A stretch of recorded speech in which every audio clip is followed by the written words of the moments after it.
everybody. It's Jeff Burrow from Sierra Ocean.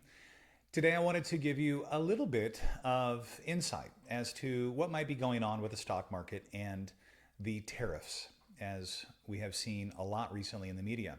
The media is calling it the trade wars, and in many respects, that's what it feels like, right? Actions taken on one side and then retaliation on the other. So it's not fun to feel like the market is going to dwindle and go continually down.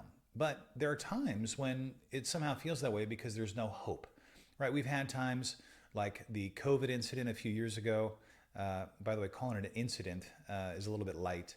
But looking back on it during that time frame in the spring of 2020, it seemed like there was no hope, right? Like everything would go to zero, and it was very hard to get through, the days with the bad news. 2008, many instances where it just seemed like all hope was lost, right? We've had times like this. September 11th.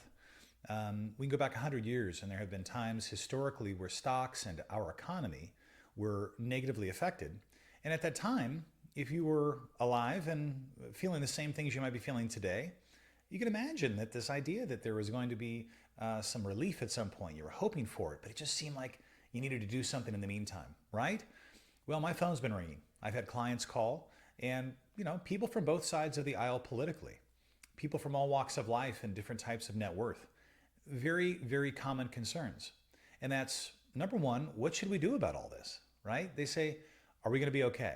So let me remind you that you probably already know the answer to this question, and that's that the thing you should be doing almost always when it comes to these type of big economic events is nothing, right? If you have a well-diversified portfolio and a long-term horizon, you stay the course because this will pass.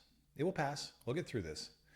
If you're concerned about taking more immediate action because you feel like you need to save the value of your portfolio for an immediate need, well, if your time horizon isn't long, then that's something we may want to look into, right? How can we identify different ways to open up a strategy that will make you feel more confident if the short-term hustle bustle of the trade wars, as they're calling them, is going to cause you to feel like you're being completely derailed financially. But almost always the feeling you have is much more of a concern, making you feel like you need to do something than the actual reality of what you need to do, right? So sticking with plan A is usually the best option. Now, if you want to know what's going on here, there's two things. Number one, the stock market typically doesn't always go up. It's very normal for it to take a breather. And even every single year, if you look at charts that show you the stock market over years and years of data, intra-year, right, within the 12 months of a calendar year, there's always times where stocks take a hit, far more than what you might end up seeing as the year's total performance once all is said and done. So we're just a few months into 2025, and obviously just a few months into the new presidency of Donald Trump. And I know that there's a lot of polarization politically, which makes people feel like they really need to do something. Again, having said that, intra-year declines are very, very normal. And so let's remember that as point number one. Point number two, the stock market doesn't fall in the same way that it rises. It's a sawtooth pattern, okay? Over time, stocks will go up and pretty gradually, right? They don't go up in fits and spurts easily. We would love for that to happen. It's usually a little more gradual. There's about 2 positive days for every 1 negative day in the stock market on average. But when it does go down, right, those negative days are typically much more impactful. It goes down a lot more rapidly. So over time it goes up, and then it will have a rapid drop down. It's called a sawtooth pattern, just like a saw, the old hand saw where you're sawing on wood, right, where the metal is angled long with a slope on one side and then much more jagged and downward on the other. That's how stocks rise and fall. It's been seen that way for a long time, right, over 100 years. So what we're experiencing right now, obviously, is one of those falling periods. So that's point number two. And the last point here is that uncertainty is what typically causes the markets to go down. It isn't the tariffs, right, or the news item of the day. That's what the media is going to use to sort of lure you in a way, to get you to watch and listen and read what they're putting out. Not to say that they're wrong.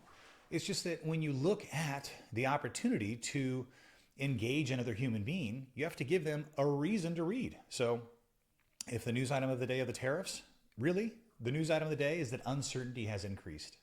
And whenever uncertainty increases, Just like predicting the future generally on any given day is difficult, well, it's even more difficult now because the options of what we should consider tomorrow and the next day of what's going on right now in Washington seem to be wider open than it's ever been.